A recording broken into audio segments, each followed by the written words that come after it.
Good afternoon. This is Jason Dean calling and coming at you from Film Fanatic headquarters. It's Saturday at 1:30. It's about 1:36. Hope everyone's doing good. So yeah, lately I've been all the movies I've been doing reviews for and on all the videos I've been uploading have been a ton of movies that I have been that I've bought. I went on a couple of big buying sprees about two big ones, two big hauls about 2 or 3 weeks ago, and so it's been really awesome. I uh, I get pretty inundated with movies, but that's a good thing. This year and also last year, but mostly this year, I've been buying more movies than I normally do. I used to always typically I'd go to Bull Moose or Goodwill like every couple of months or so, but lately, whenever I'm around or in that area, I will go, and I've been definitely spending more money, but hey, it's for a good cause, and I've gotten some really great movies. The only negative thing is being that I'm a big collector of movies. Is I've officially run out of space, so I have barely enough room for to keep up with a lot of my new movies that I've been buying. I mostly try to get only Blu-rays. But I still buy DVDs. I mean, the quality for certain DVDs is obviously very very good. My last haul or purchase at Opera House Video at their last like street sale was mostly DVDs, and I didn't have a whole lot of time to go shopping because I had to go catch the ferry and it was in the morning. But I still managed to get a lot of good movies, and so this leads me into watching. Again, I've talked a lot about streaming on this channel throughout the videos, through various videos, and how things are very very different, and things from a technological standpoint are just moving so quickly. And it's interesting to see where things will go. It's interesting, but then it's also I get nervous thinking about it, about the future of physical media. I think there are always for physical media. I think people will always want it. I think there are always will be people like me who are kind of tactile oriented people who like to actually go to bookshops and hold physical media, whether it's an album or a CD, books, magazines. It's funny because lately in some of my travels, and I almost notice it as a thing of like almost this kind of comeback. But I've gone into, in my travels, just, day to day travels, and some where I've had to go to a couple like department stores. I've noticed that there's more magazines in a lot of like say the magazine rack where like physical printed media kind of went away completely, and I used to buy magazines constantly, mostly movie magazines and music magazines, and I still have a big collection, but I haven't bought a magazine in a while. But I've noticed like going to Hannaford or Walgreens or even other places that the magazine racks are bigger than I remember it being, and there's more magazines. It's kind of interesting. But right now, the main well, as far as entertainment goes, the main probably avenue that people use or the main resource is through streaming, obviously. So when it comes to all of the television shows, I am very late to the game. I don't check out shows until until after the fact. The biggest problem that I have for television shows is the I mean, on one hand, people really love the idea, and I get it, and I do kind of subscribe to it. But a lot of people, the allure of television shows is that, you can have some, in some of these stories, you have these really fleshed out, really well fleshed out characters, really great writing, and through the medium of television shows, they, these characters can really be fleshed out, and they can really be, you know, explored, in depth, and you can really follow, especially if something is really really well established. You can follow these characters for a long period of time, and some, I have had discussions with people here and there where they like that more than say your traditional television format, because you have this thing that's established, and it's roughly 2 hours or so, whereas television can go in many many different directions, and in this, to a degree, the sky is the limit, and I completely understand that. But for me, I love the movie medium more, because I tend to see, or tend to feel, that a lot of television shows are just too lengthy. I have checked out of many shows, because I have felt, or I've arrived at this feeling that, okay, let's wrap it up, folks. Okay, this is going on a little too long. I want to see a beginning, middle, and end, and I want to experience it and then move on to the next thing. But I understand that. I understand the attraction to it. But for me, that's always been a factor. I have watched many shows where it gets to a point, and I think it's great. I'm invested in the characters. I'm along for the ride. But after the third or fourth season, this automatic fatigue kicks in, to where I'm kind of starting to check out. And examples of that, where that's happened, is for some television shows. And again, I think these shows are incredibly well done, but I always reach a point of where I'm just like exhausted. There was a great show, a series called, well, Mad Men is a great show with John Hamm. That's a show that's really fantastic, but I think it suffered from that same kind of thing, of where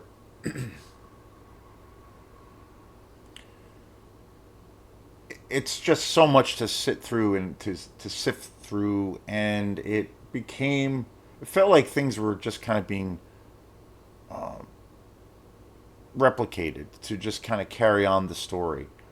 It wasn't anything necessarily new. Another show that I thought was really great is a British show, Luther, with Idris Elba.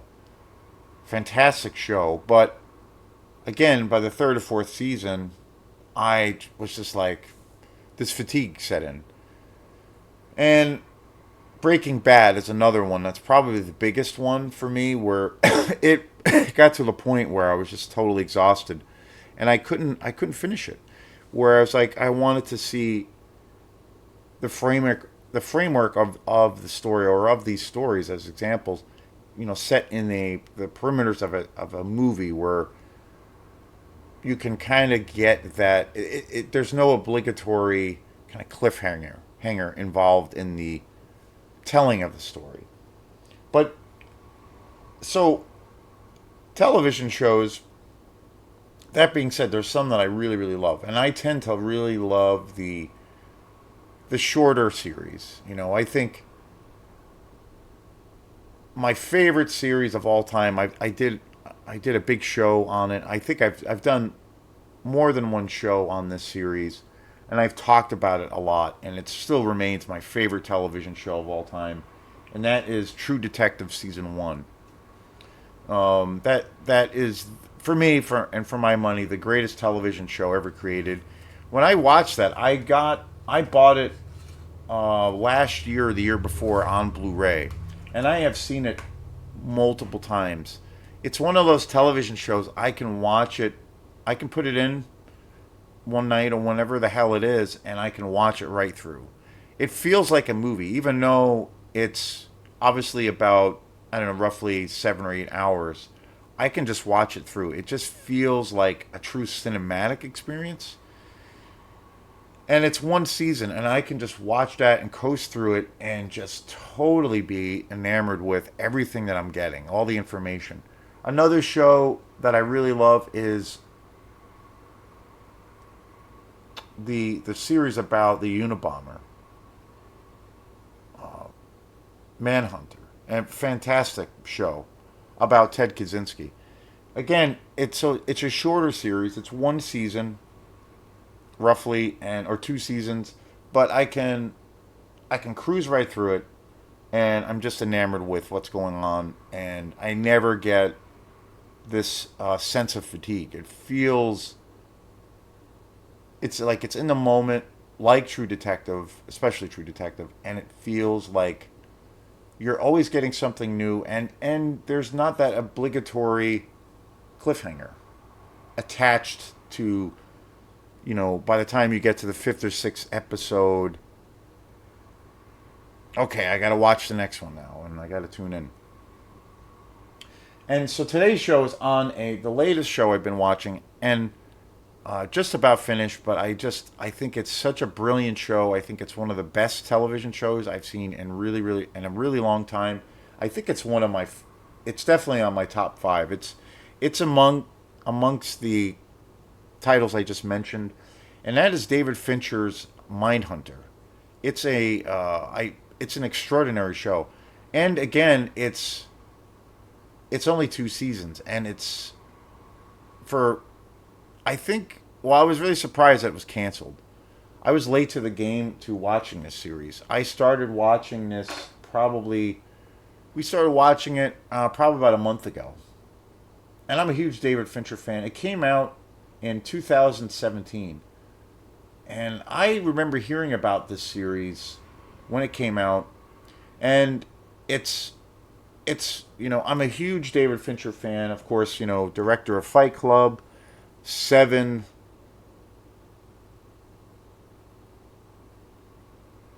so many extraordinary movies, Zodiac, and I think he is one.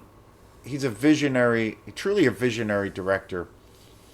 And the only thing I'm disappointed is because he is such a visionary director, and he's just got such a cool, he's one of those directors that has such a sense of style,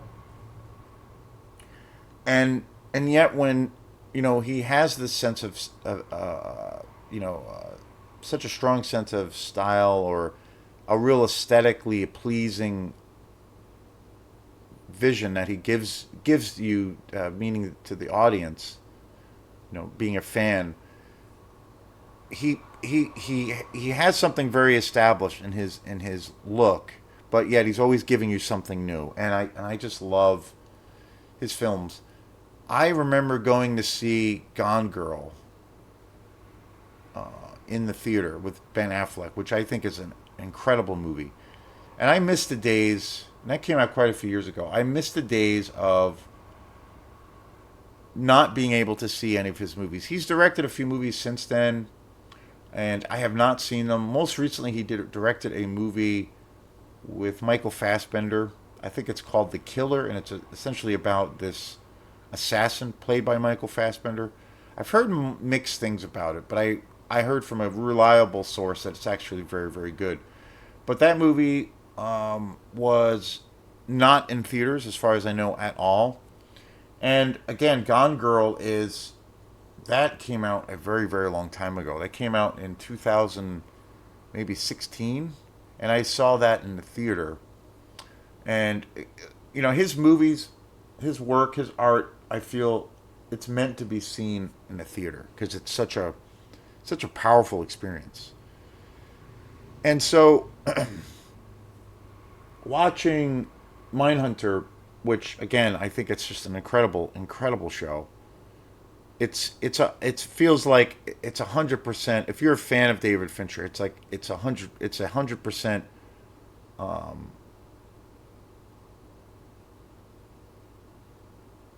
as far as representing his vision, his way, his style, his direction. Great, incredible music, incredible lighting. I always think like his work, David Fincher's work, is kind of taking this kind of classic style of filmmaking, but making it very, very modern. I always feel like he has a very, it's like a contemporary modern version of like classic film noir.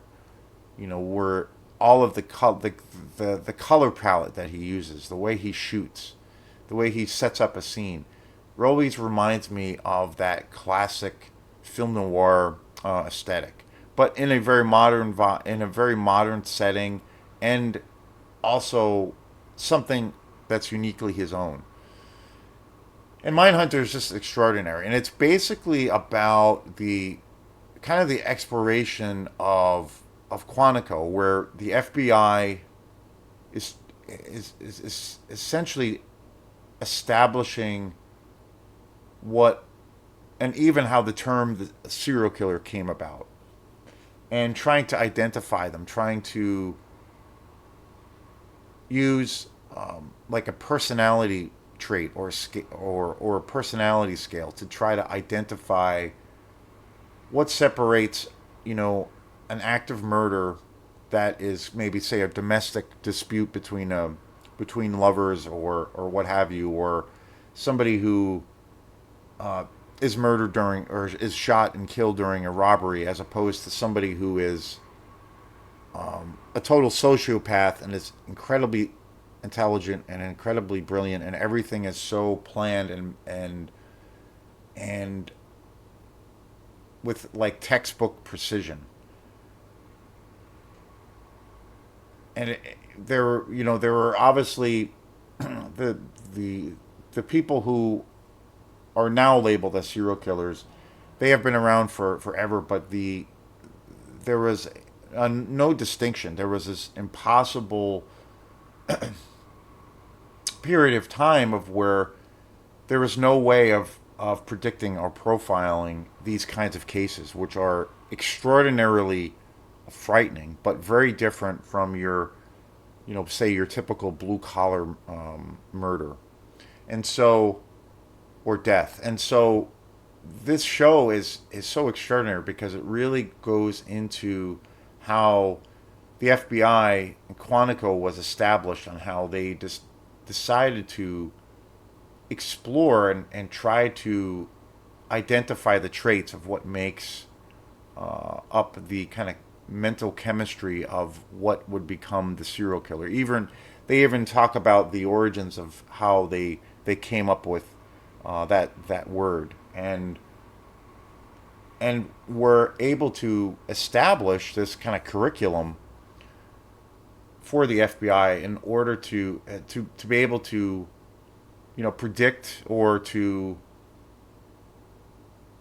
catch some of these killers before they commit some of these acts through these profiles, or be able to track them down at a quicker rate and prevent the death of lots of people. Being able to create this profile, and it's super interesting because the whole film is basically centered on the FBI setting up these interviews with a lot of these monsters, like true life monsters.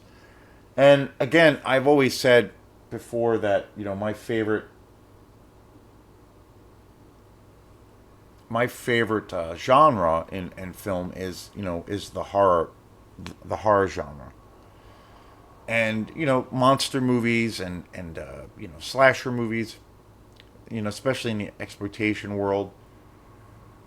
But when I look at those monsters, which are things of fiction, versus people in real life, Ted Bundy or Jeffrey Dahmer, Ed Gein, true life monsters, people who are really, for all intents and purposes, are just like you and me, where we all get up in the morning, have some coffee, or we go to the bank and cash our checks, or go to our go to our job or pet, feed our cat, or just we all have that, do those same things because we are humans, but yet there's something that separates us from this incredibly evil side to our personality. And I always find that so fascinating. And for me, again, like I said, my favorite genre being horror, it's a work of of fiction. It's the use of imagination, the make believe monster. It's all metaphor, and it's pure. Really, it's really purely set in the kind of the entertainment aspect of enjoyment. But when you take these literal people who have committed the most horrendous and frightening crimes that you can possibly imagine, these figures are the true life monsters. So I find that even more disturbing, and because of that context, and it strikes a deeper chord. And but this, if you're a fan of David Fincher, well, I think in general you don't have to be a fan of David Fincher per se, but being that I am, if you're looking for something that really, that true David Fincher experience, this series is that. But it's set in a format where it's a television show. It's only 2 seasons, and I just started watching this series and just about done with it. But it's so damn good that even though I'm not quite done with it, I was like, I want to talk about this anyway because it's so good. I I decided to just do this show.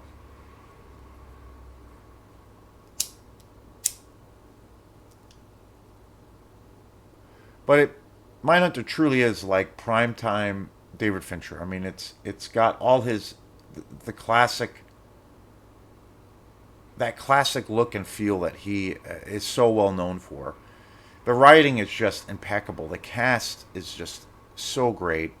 It's all it's all top shelf as far as I'm concerned.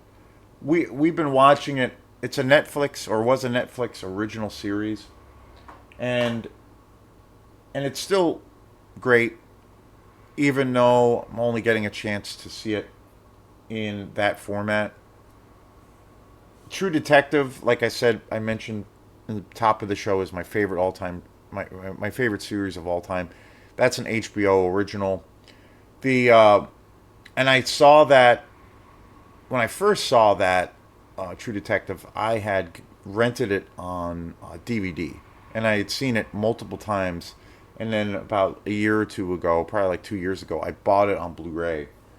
But Mindhunter would definitely be a series I would buy on Blu-ray. Basically, any of the classic, which is all, they're all fantastic. The only David Fincher movie I was pretty let down by is Panic Room with Jodie Foster. I feel like that movie was kind of a misstep and a little bit of a mess. But other than that, I think pretty much everything is just impeccable of his with his name attached. The other movie that is a little bit questionable, but I still think it's good because you can still see his style, even though he had a lot of studio interference. But that's Alien 3, his first movie that he ever directed. But I would buy this. I would buy Mindhunter on Blu-ray in a heartbeat. But I definitely feel like I have a few of his movies on Blu-ray. I need to get all of them because they're just so damn good, and he's just a man. So yeah, I can't recommend the show. It's hard to believe this came out in 2017, pretty late to the game, but that's how it rolls for me as far as television shows because I don't do any streaming or anything. So, but an extraordinary show. I had heard about this show a few years ago, and it was never. I don't even know if it's available in physical media, but I had checked, numerous times at Opera House Video to see if they were getting the show. They never got it. This show, I think, even though I think it was popular when it came out, I think it was pretty under the radar. And I think it was canceled. There's 2 seasons of it, and I think it was canceled because supposedly the ratings, it didn't do very well overall, which I find really surprising because, you know, it's it's easily one of the best shows. I can't recommend it enough. Some, if I see it, will definitely snag it up on Blu-ray. Definitely worth it. It's an extraordinary show by an extraordinary voice in cinema, the great David Fincher. So thanks again, and we will see you next time. Peace.